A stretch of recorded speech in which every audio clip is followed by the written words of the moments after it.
Well, good afternoon, everyone. First, let me say, I was scared with COVID being here and exams online and stuff, there'd be problems with students not getting their exams in on time and stuff. Everybody got their exams in, which is great. Of course, I'm grading them now, but yeah, that's good. Everybody's keeping up with assignments. Y'all seem to be doing a lot better than a lot of freshmen and sophomore. I don't know. Imagine if this was like your first semester. You think you'd have a lot of hard time keeping up with stuff, or I don't know. And okay. One quick review from last class, we all got to meet Lauren Farabee over here, who we learned she's very shy, and she wouldn't tell us anything about herself. And but she forgot that I have her student information sheet, so I went and looked up all the information on her, and I figured out what's going on with Lauren. The girl was raised in the Panhandle. She didn't know what it's like to be around people, and so let's all take it easy on Lauren. Like, this is a crowd for her. This was like their homecoming parade at her high school. So let's everybody take it easy on Lauren. All right? Don't make eye contact. Just, you've been around Panhandle people. So. Anybody else from the Panhandle? Yeah, that would defy all odds of probability, wouldn't it? Okay. Okay, what we're doing today in the textbook excerpt, there's 3 pages that talk about this one model of new product adoption, and we're just going to focus on that, and I'm going to focus on how to incorporate that in your paper, talk a little more about the papers. There is a new homework up. Homework 8's due September 30th at midnight. That's like a week from today. And what that is there was a lecture 6 where we drew a histogram by hand, and we talked about how to, from a histogram of willingness to pay values, how to calculate predicted market shares if you set a price of like 13, if you set a price of 14. We figured out, okay, if we have these market shares of different products and one product's no longer available, how do you change the market shares based on the absence of a product? And we did a lot of calculations in that class. This homework is exactly like that. The data are just a little different. It's just that you have a histogram with some different percentages, but everything is exactly the same. And so, you took notes there, you answered the questions on it. That tells you exactly how to do this homework. And of course, if you wasn't there, the video of lecture 6 is online. It'll tell you everything. And this is going to be one of those where you can download a hard copy, and you might want to answer it on paper, but then you submit your answers online in Canvas. And then there's also a thing in the next part of my class, we're going to be listening to lots of podcasts about new food products coming out there. And this one is about how companies come up with names for different products. And you might remember how we often say things that are sweet tend to have labels with shapes that are rounded, and things that are bitter or spicy tend to have spiky shapes on it, angular shapes. Well, they're talking about how words sound. And so the title of the podcast is Why Rocky Road Sounds Delicious. And they talk about how if you look at all different types of sweet products, especially ice cream, they have this sound like Rocky Road, something like that. And to me, it's kind of a smooth thing, whereas lots of crackers have names like Triscuit that tend to have kind of like sharpness to it. And so that's just, very similar to other stuff we've talked about in class. I've often thought there's one of my favorite beer at Iron Monk is the Rye Pale Ale, and I've asked the brewers what they think adding rye to it adds, and they always say, I don't know. They say everybody says it adds spiciness to it or something like that, but nobody really knows, and sometimes I've wondered if something about the word rye that suggests spiciness. It's not obvious to me that it would, but that'd be something you could test. Okay. All right. I don't think you need to take any notes today. I think you should just listen, because what I'm going to be talking about is only on 3 pages of the textbook excerpt, and I'm going to be specifically talking about how to add this kind of thing to your paper.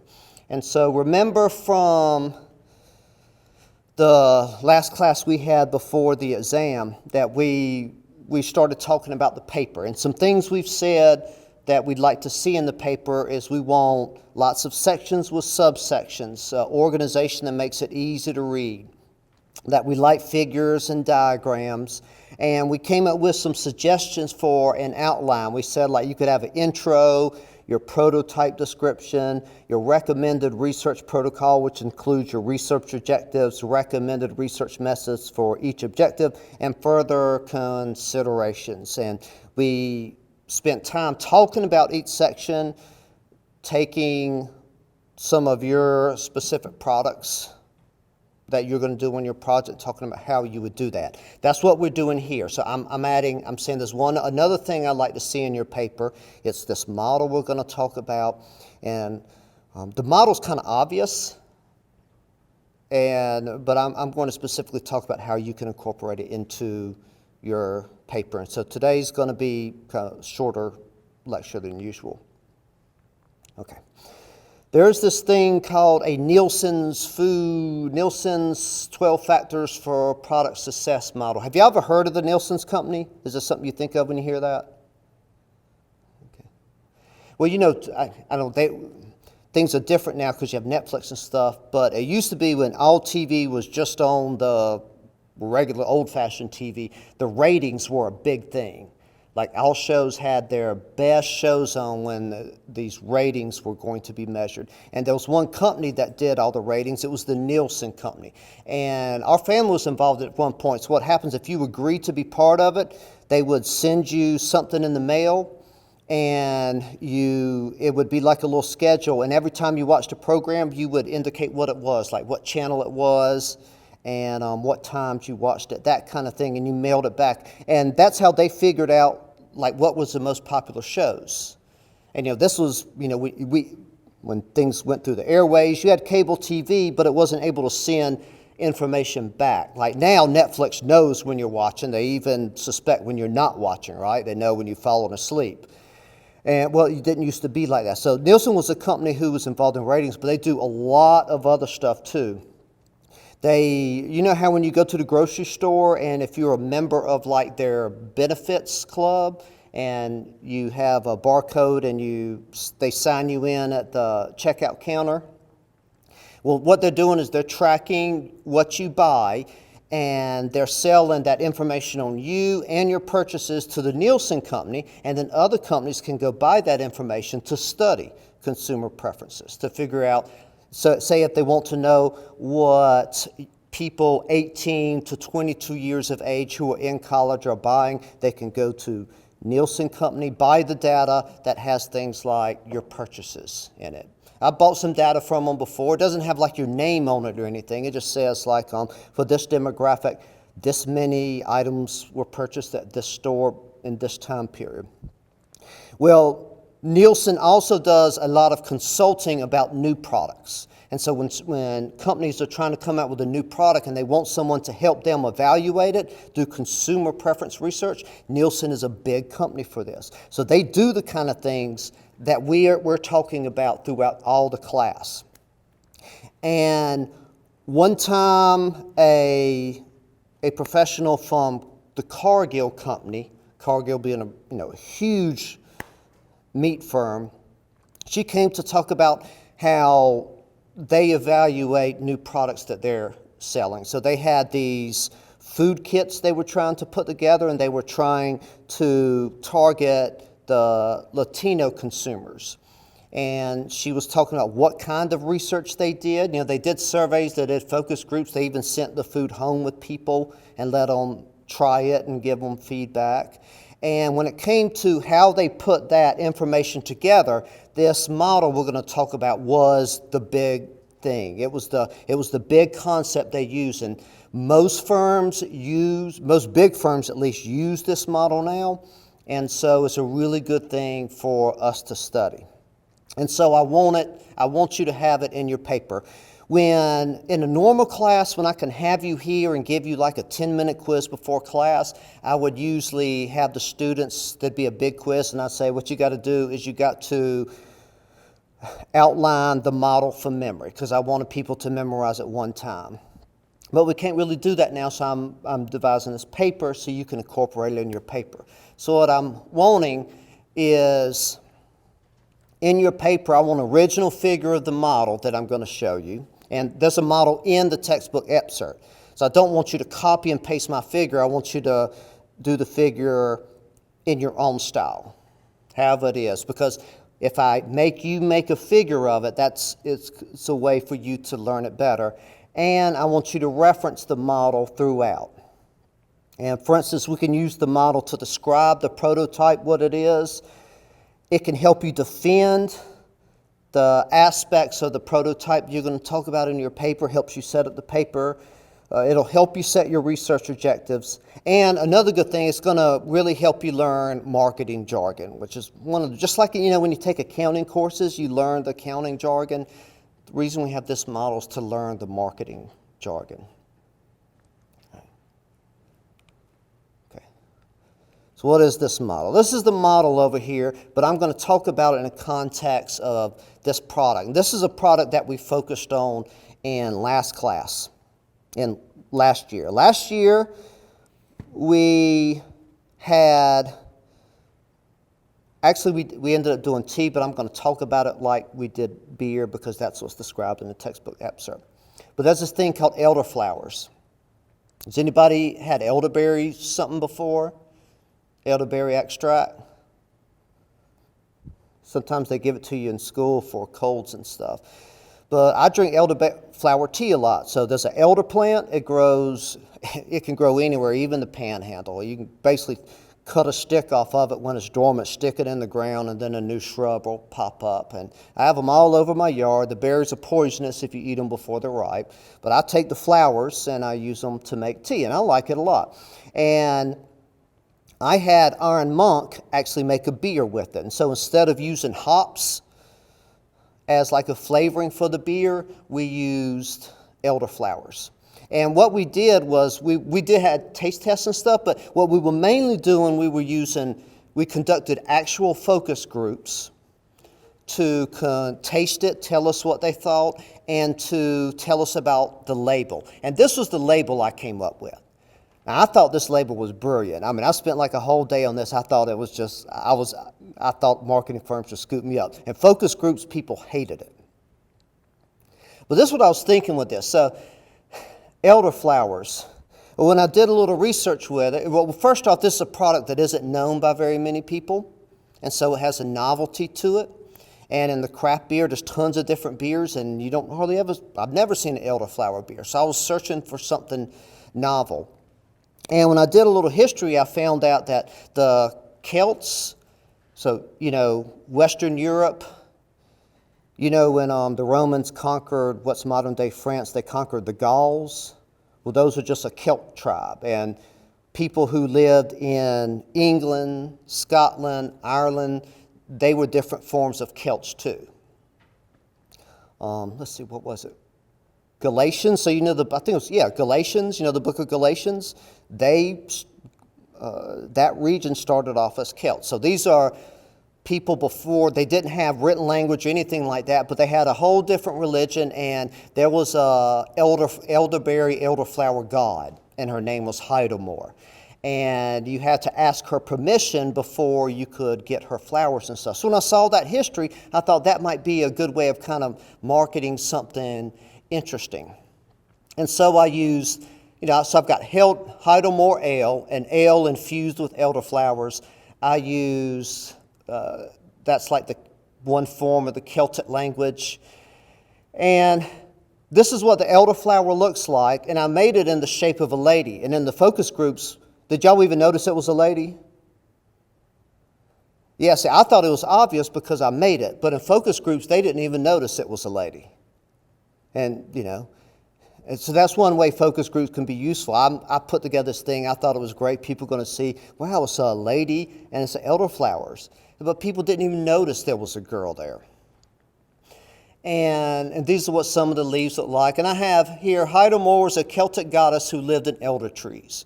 Before using her flowers, you were supposed to ask her permission, lest you become angry. But don't worry, she invites you to enjoy this unique ale. Indeed, the goddess exists. And so this was a prototype product. I had the name, I had a label, and we had a prototype beer. It was, if you know what a farmhouse ale is or a sour beer, it was one of those. It's kind of like ales, but you add lactic acid to make it a little sour, like it was wild fermented, and then we added elderflowers to it. And in the textbook excerpt, what I do is I use this product as an example of how you would use this Nelson's 12 factors for success model.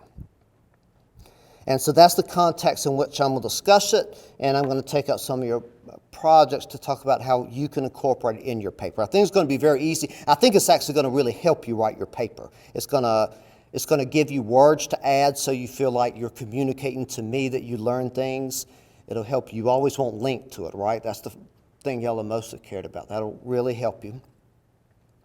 But it's there's nothing sophisticated to the model. I mean, the model's obvious. So, for instance, what they say is that if you're looking at a new product and you want to determine whether it's going to succeed or not, there are different things you have to look at.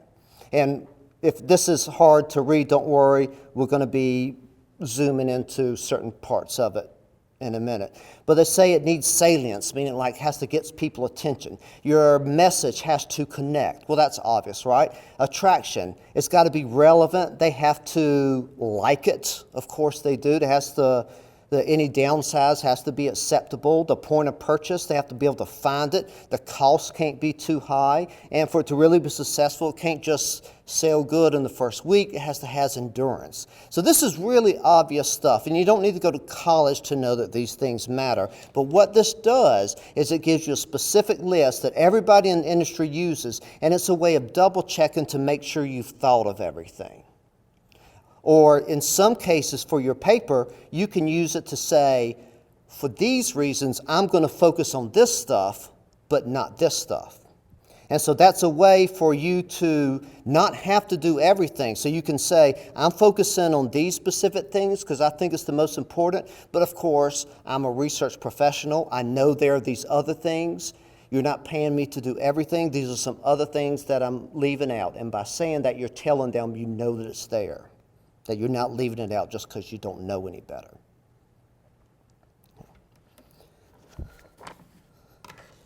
Okay. And for a little setup, let's see.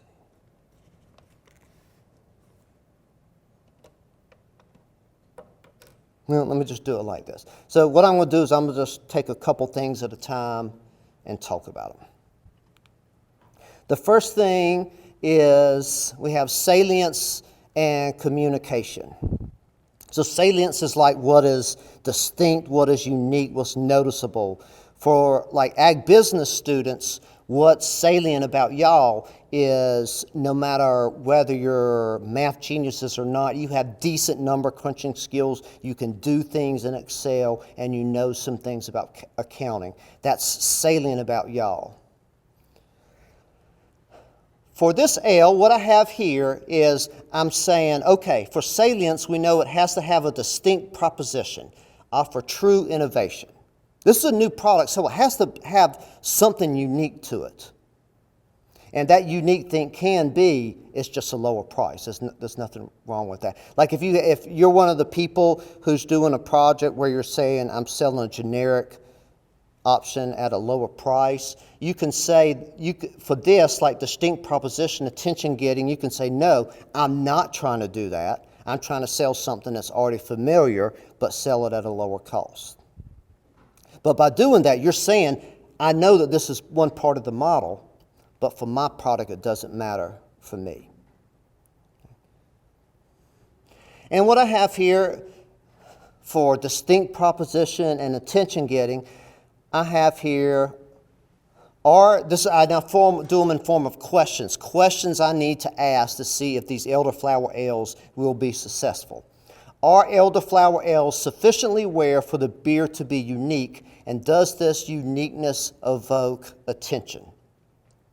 And in the textbook, I said, yes, I think it does. Most people, if you go to buy craft beer, they'd see elderflowers and they wouldn't really know what it was. They might have heard of elderberries, but they probably never heard of elderflowers. And typically, if someone's going to a craft beer place to buy beer, anything that's different is interesting to them.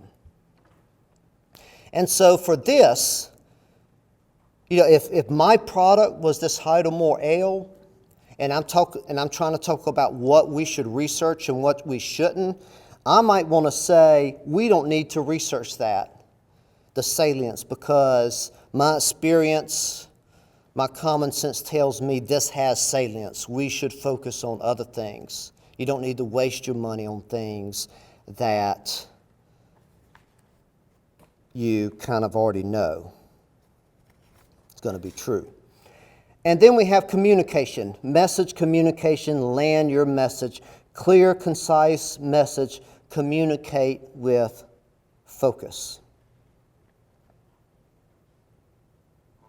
Now, it can kind of seem weird, communication, usually when you're seeing communicate with focus, you're usually thinking of, I'm trying to tell someone, give someone a message, I'm trying to inform them about something. In some cases, that would be the case. But sometimes, like in the case of this, I'm not, with this beer, I'm not trying to educate people about a Celtic goddess. I'm not trying to educate them about what elderflowers are. Instead, the message is that this is kind of unique and this is kind of cool and you'll never see anything like this before. So I'm trying to evoke an emotion more than anything. And so there I say the company is intentionally evasive regarding what the elderflower ale tastes like in order to evoke mystery. But does the label give hints the company does not intend? So this may seem kind of strange here. I'm saying this is a somewhat mysterious ale. I don't want people to look at this ale and know exactly what it tastes like. I want it to evoke a little bit of mystery. So what I'm trying to communicate there is that you don't know what this is going to taste like. This is going to be so different for you. But then we have, but then I also ask the question, does the label give hints the company does not intend? So one thing I was worried, I say in the text, but I was worried about this. So here I'm talking about a Celtic goddess. People in Oklahoma are very, very Christian. Is this going to offend them? And is this going to put them off in any way? I may think probably not. It's just a beer. But how do I know? I also thought it was obvious this was a lady, and people told me otherwise.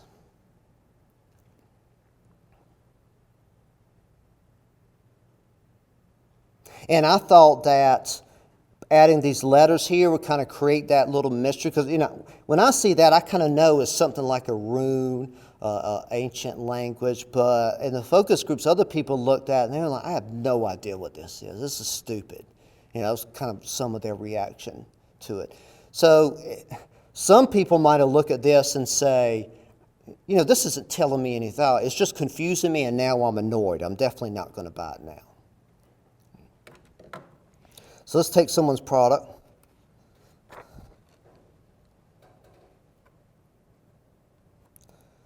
All right, so we have Katie back. We've talked about hers before. Chocolate chip Oreos.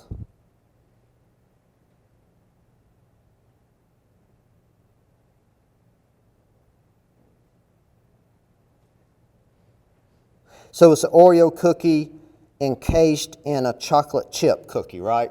Okay. So it's like you take one of those really soft chocolate chip cookies and you take an Oreo cookie and you just smash the two together. And so what's Katie going to do about these things? Okay, distinct proposition, offer true innovation, attention catching, get noticed.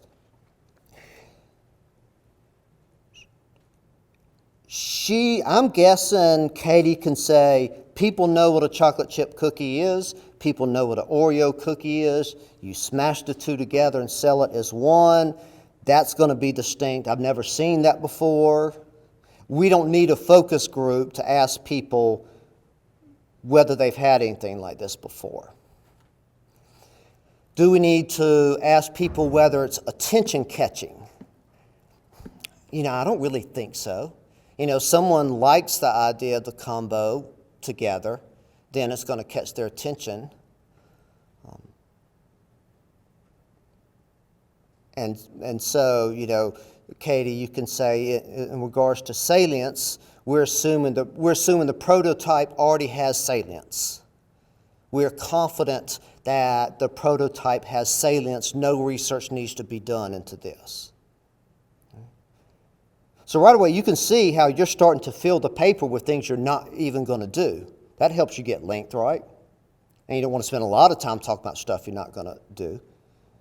But you're putting it in the paper to show me that you studied this and you're learning about that part, and you're helping yourself refine what you're going to concentrate on in your research. So if Katie right off the bat says we don't need to research whether this is going to be attention catching, well then it helps her focus on what she is going to study through the process of elimination. And then message connecting. Land your message. Clear, concise message. Communicate with focus. Maybe Katie has a label that has a picture of a Oreo cookie being wrapped in a chocolate chip cookie. And she gives it and she calls it chocolate chip Oreos. You think that message lands pretty clear? I think so. I don't think she needs to do a survey to ask people if they understand what a Oreo cookie is inside of a chocolate chip cookie. Now, how do you say your last name? Purvis. Purvis, that's right. Now, Purvis has a very different, you still want to do the same thing? Okay. He has a very different type of, his isn't actually a type of food product, and that's okay because he got it approved by me. His is like a service you can sell along with food. So lots of people want to know where the food comes from, right? And, well, a lot of times, you go to a grocery store, it can say locally grown, all natural. But we've been so desensitized to those words, we don't even pay attention to it anymore. So he wants some kind of service where people can go and do the QR scans with their phone and actually see the farm where it came from. Is that right? I just read it really quick. Yeah. Okay. Like definitely in the meat slaughter process, like they can see the product trapped through the plant. Okay, yeah, that's right. So traceability too. So it can show, like if it's a meat, where the animal started from, where it was slaughtered, where it was processed, and where it went before it got to the grocery store. And so this is a service that can go with a lot of different foods. Or he might want to concentrate on meat, he want to concentrate on vegetables, doesn't matter. But his business model is delivering value by giving consumers what they want in the form of knowledge of traceability, place of origin, just more authentic information about the product. So what does he do here? Okay, distinct proposition, offer true innovation, attention catching, get noticed. I would certainly think this is distinct. I know there are some places that have something like this, but they're certainly not common. I mean, you certainly can't do it at Walmart. And if you did do it at Walmart, it'd probably be just a cheesy video where the corporation talks about their values and how everything they do is perfect, that kind of thing. And it would be attention-catching, certainly. So distinct attention-catching, I think that would, this would be another case where I think you can assume that you would have salience. And then as far as communication, well, so what you have, this is an area where you can actually concentrate on. So you can think about, when it comes to my service, what would be my slogan that succinctly summarize what I'm giving my consumers, with the idea being that consumers will pay more for those foods, and then the people selling that can then charge a higher price and everybody makes more money. And so if it's about traceability or authenticity, something like that, and let's suppose he has a slogan, the history of your food, where your food comes from, something like that. Then he may want to do a focus group or survey or short interviews or something to see what people think of that slogan or something like that. Does that make sense? Or whether if what you think you're delivering in terms of consumer value is what the consumer actually wants. Like maybe you're saying, I think consumers want to know where their food comes from. Is the way I'm selling this product, is it going to communicate that? You get what I'm saying? Okay. So this stuff's, again, this stuff is not sophisticated stuff. It's really there just to help you think. Attraction, need, desire, be relevant. Advantage, be better. Credibility, give enough reason to believe. 8, acceptable downsides, limit the battles. In terms of my ale, I said, when consumed, does the product actually provide the novelty and satisfaction the product claims? Do they like the product? How much? Are there things they do not like about the product? The whole premise of this prototype of this beer here is novelty, something exotic. And certainly I do not want people to taste the beer and for it to taste like a Coors Light. It's got to, remember what we've talked about, how you have to align expectations with the experience. And to a large extent, that's what labels are intending to do. Not just get your attention, but set up the right expectations so that you actually do enjoy it. And we tasted the product, and, it was different. We thought sufficiently different, and most people said so. Do they like the product? Some did, some actually did not. But that's normal. Not every, when you're coming out with a new product, it's not like you're expecting everybody to love it. And I'd say from the focus groups, about 15% of people liked it, and a lot of people didn't,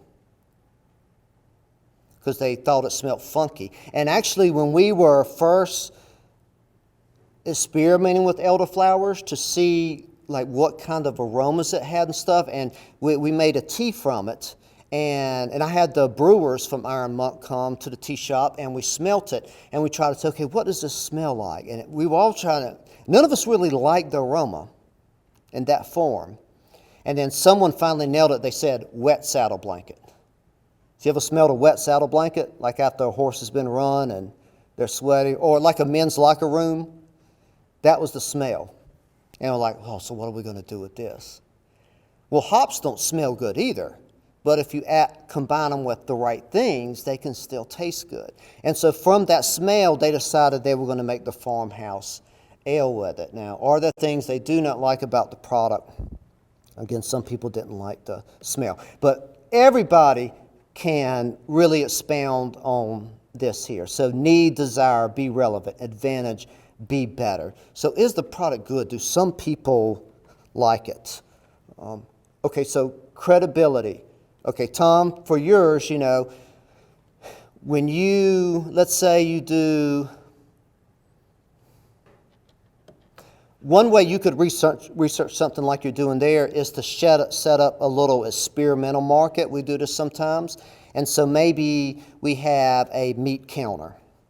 We did something like this over the food science building one time. We have a meat counter with different types of meats. And we experiment with different displays, and then we bring consumers in, and sometimes we'll give them money and just say, you can spend the money here if you want, or you can take the money and go. Do whatever you want. Some people spend the money there. We watch what they buy. We record it, and that informs us. Other times we give them a questionnaire, like which items are you most likely to buy, something like that. Well, what Tom could do is he could have the regular meat there, and then he could have a setup with the QR scanner with his company's message, and people can go and scan it and find out where it came from. So there you can see, do people actually scan? You know, it might be that when you ask people in surveys, people say, oh, this is a great idea and stuff. But when they actually go to buy meat, especially if they're in a hurry, like we usually are in the store, it may be they never scan it. An example's cool. Country of origin labeling. It used to be, and lots of farmers, some farmers are still want to have it, where meat producers were mandated to indicate on the package where the animal came from in the meat. So you could go to a package of ground beef and figure out what country it came from. It wasn't like what state, it was just what country. And when you ask people in surveys, should we have country of origin labeling, what do you think they said? Of course they're going to say yeah. Yeah. People rarely say, I don't care where my meat comes from. That's just not how people are. So, and if you ask them, would you pay more for meat that had country of origin labeling? People are like, yeah, of course I would. But then we had a grad student who actually stood outside a grocery store and waited for people to come out, and if they had bought meat, he asked them, did you check the country of origin labeling? And like nobody did. You know, a lot of people didn't know about it. Even if they did know about it, they just didn't want to do it at the time. And so there, you know, need, desire, be relevant, advantage, be better. There's a lot of different ways you can measure that, and some are better than others. And then as far as credibility, like another thing Tom might do is he can have that there, and for people who scanned it, he can say, you know, what'd you think of it? Did you find it credible? Something like that. Or for people who did, maybe they noticed, they watched some people who looked at it but decided not to. And then he asked them, can I ask you why you didn't scan it to get information? Some people might say, oh, I just didn't care. Some people might say, I'm in a hurry. Other people might say, it's just corporate bullshit. I don't give it any credibility anyway.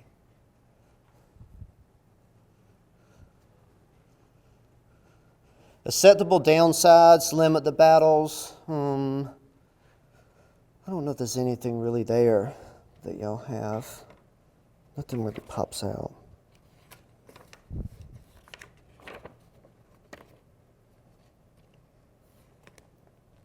And you know, Tom, for you, your prototype doesn't have to be very, very well defined. You know, certainly some people, like Katie's is well defined. She's going to wrap a chocolate chip cookie around an Oreo. You know, the prototype's done. But yours, you probably don't want to go ahead and set up exactly how everything's going to work.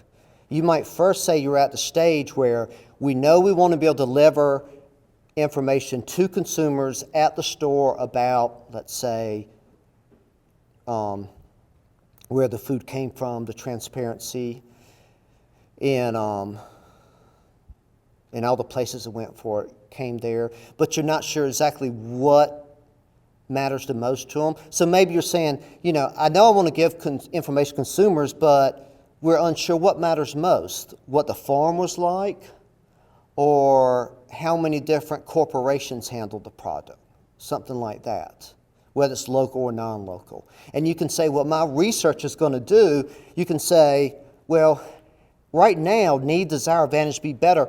My prototype isn't specific enough to say whether it meets this. The purpose of my research is to figure out what would make it relevant, what would make it better. Does that make sense? So this, I think you're going to find this really useful because it's going to, if anything, it'll really help you with writer's block. You know, if Lauren has trouble writing like she does talking, she can just bring up these 12 things and say, well, I'm just going to start with writing about this and writing about that.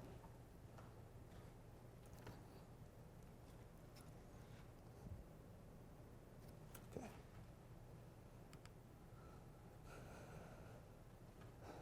Getting to the end of this, point of purchase. Findability, be in the right place.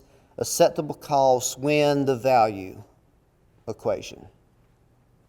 For my elderflower beer said, where does this beer need to be sold to reach the right customer?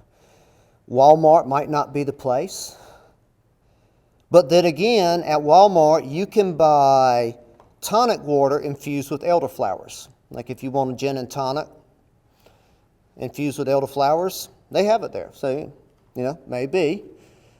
And they certainly have a lot of different craft beers there. Must it only be sold in cities, or is it attracted to the rural Midwest at all? Could it be sold at a premium to other beers? So you're trying to say where might be the right place for this, and when the value equation, that's like you're saying, what kind of price can we maybe charge for this? You remember the corporate jargon for price? They say price point. I don't know why, but the textbook expert has that in there. So flexibility, be in the right places. So for Tom again, what he may need to concentrate on is customers at places like Whole Foods. But maybe he wants to see if Walmart customers like it too. I mean, almost everybody who shops at Whole Foods probably shops at Walmart or places like that at some point. So he could say, findability, be in the right place.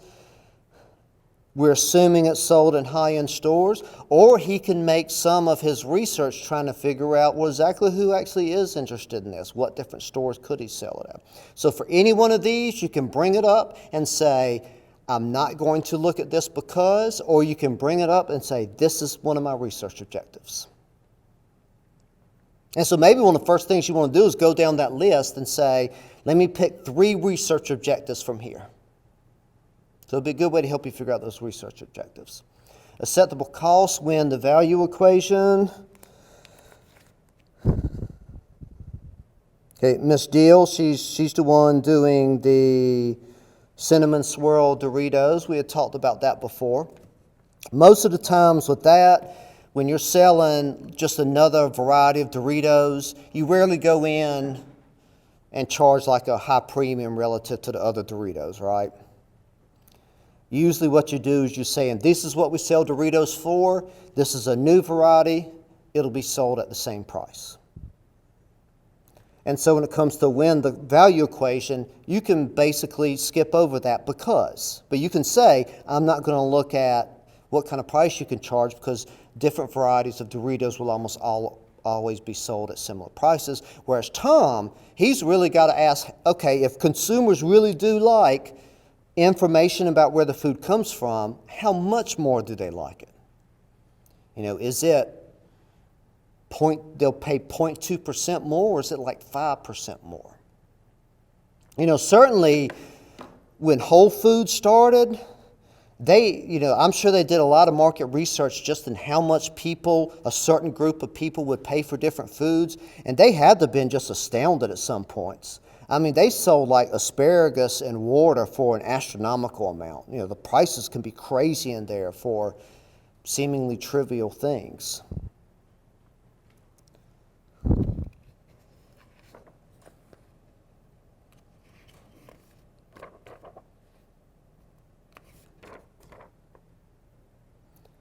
Truett Taylor, right there, right? Oh, Truett. His is, okay.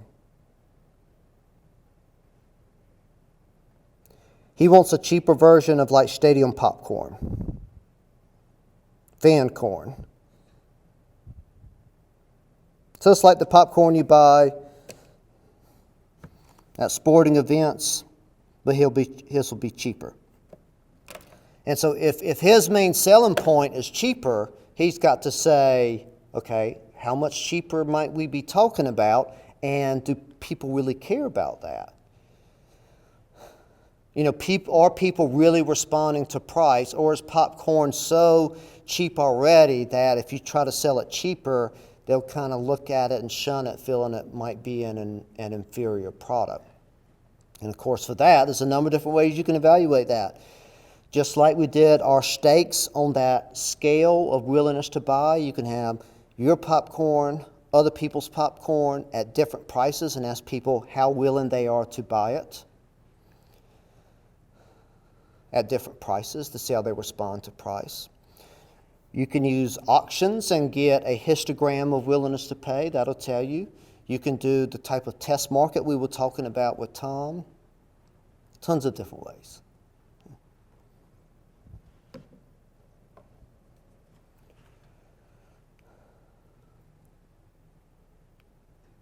I think that's the last one, right? Yeah. And then endurance, product loyalty, be strong and rely on one, product delivery on product promises. Mostly for endurance, you're working with a prototype here, and you're trying to get some semblance of an idea of whether this thing will sell and how it should be designed. You don't really have endurance, you want the product to endure, but you're not ready to evaluate that probably yet. And so one thing you can add, and maybe this will be the last section that says further considerations. You can say this research only evaluated preferences for this product in the short run. Of course, if the product's going to be profitable, it must endure, it must have sustained sales over a long period of time. This is something that warrants future research. So there you're talking about, this is another part of the model, but it's not part of your research.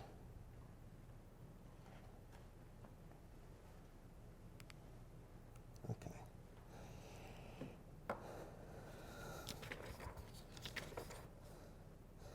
And then finally, just a note about the writing. When it comes to delivering your product about your research, I think the two main qualities it must have is completeness and clarity. What I mean there. Okay, let me ask you this. I'm going to describe a movie, and you tell me what it is. This is my description of a movie. Transported to a surreal landscape, a young girl kills the first person she meets and then teams up with 3 strangers to kill again. What's that? No. It was before Hunger Games. I'll do it one more time. Transported to a surreal landscape, a young girl kills the first person she meets, then teams up with 3 strangers to kill again. Wizard of Oz. Right? That's a very succinct and clear description of that movie. You may not think it's a fair one, but it certainly is a clear. It's not complete. A complete description of the movie would be like the transcript, the movie itself, or a really long description of it. And when it comes to completeness, let me go back to this first slide. Let's see. Okay. Completeness and clarity. So your intro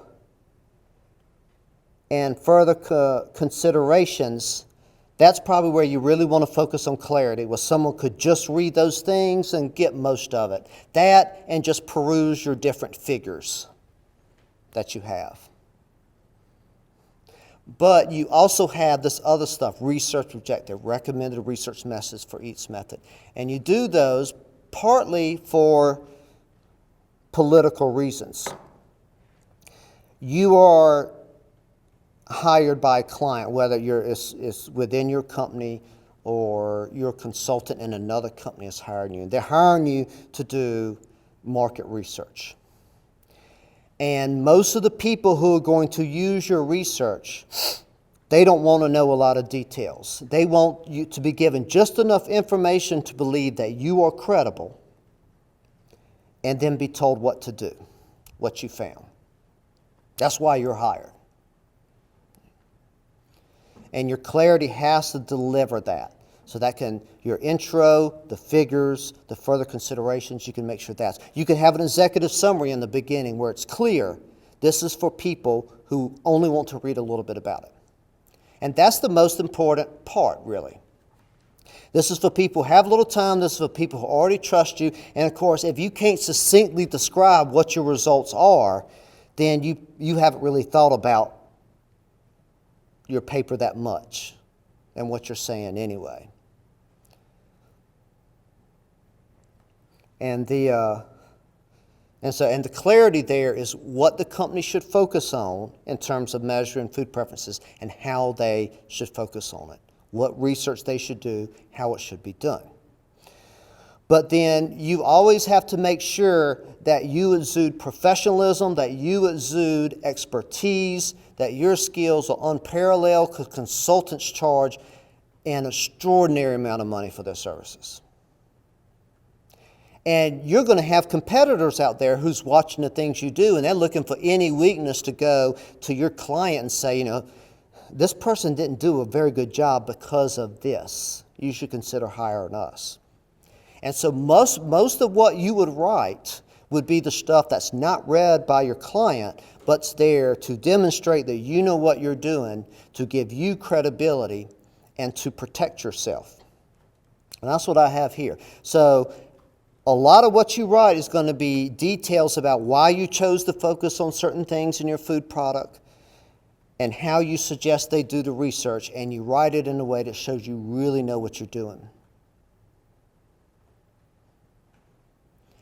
That's going to communicate to your client. You know a lot of stuff, and you also don't want to have to keep answering your client's information over and over again. You know, if you just give them a one-page executive summary, they might review it. Then they might start calling and say, well, did you consider this, or what about this and this? And you have to keep responding to your client. But when they do, if you've already written a bunch of other stuff, you can say, okay, yes, see page so-and-so. This describes that. And then after 2 calls, they learn that everything they need is in there, and you have it in a way that they can find quickly. Now, as you might imagine, achieving completeness and clarity is a bit of an art. It's a skill. It takes practice, and it takes edits. But certainly in the business world, it's very, very important, much more so than like papers you would do for academic class. That's why, like in this class, we're concentrating more on business type writing, because we're in it for the money, right? This class is all about the money, right, Lauren?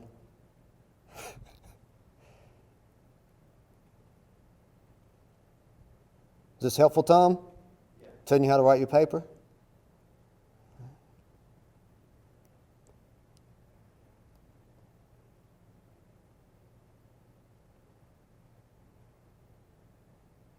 Well, that's all I have.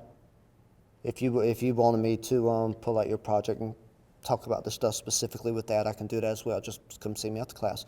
Otherwise, we're done. Get started on that homework. It's not that hard, but get started on it.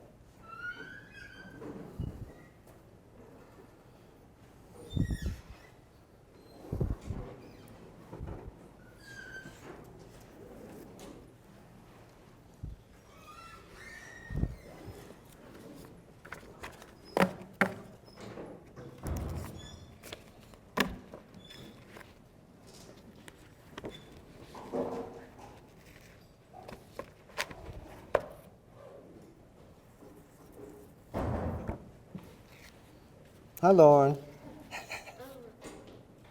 My product, so part of the reason I didn't, not that I'm shy, but I wanted to ask you about it if you thought it was a good product. And then you said in class that it was good, but I don't know if you're Okay. saying that. Yeah. Say that. Oh, yeah.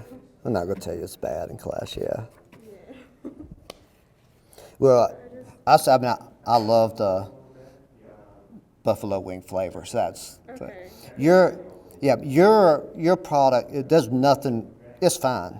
Okay. I mean, it's like 90% of the class had something like this. Okay. They took just a food product and they just gave it a different flavor. Okay, cool. Yeah. I was just wanting to make sure. Yeah. Okay, that was all. Okay. On my exam, I don't know if you graded mine, but the question 2, my graph, it wouldn't fit. Like I couldn't get it to fit without like jumbling the words together. So I sent it. Like I submitted that to my Excel file of that. Oh, okay. Yeah, I know some people did something like that. That's fine. Okay. I didn't know if that was fine. I just Yeah. that's what I But figured. what you need to do is if it looks like you might want to just check, make sure I grade, because Yeah. if I'm going through them fast, if I say, Yeah. because some people, I'll say maybe you didn't do it or something. Yeah. Yeah. Okay. But I don't know yet. I've only graded a few of them. Hey, Katie. How are you? card. Yeah. She just found it and she mailed it to me today. Okay. So should I come in like sometime at the end of the week or just wait till Monday? Either one. Probably wait till Monday. Okay. Might be in and out, Sounds good. you know.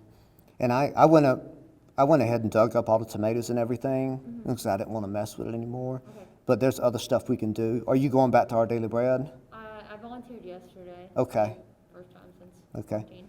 So another thing we could do for your honors project, we could, like I'm planting cover crops there, just to have something during the winter, and we can just do that together one day Okay. in the next, probably needs to be in the next 2 weeks or so. So were the tomato plants that were there, are those not yours, like behind the cucumbers? That, like the little cherry tomatoes? No, those are mine. Oh, okay, because I picked a bunch of those. the Oh, other good, day. thank you. Yeah, thank you. Yeah, that and the cucumbers, please, yeah, go ahead and pick. Okay. I'm gonna rip the other tomatoes up sometime Okay, soon though, but yeah, those are definitely mine. okay, because there was a bunch of those. that I Good. took in. Yeah, you know, I neglected mine at home too, and then went out there and they were just all over.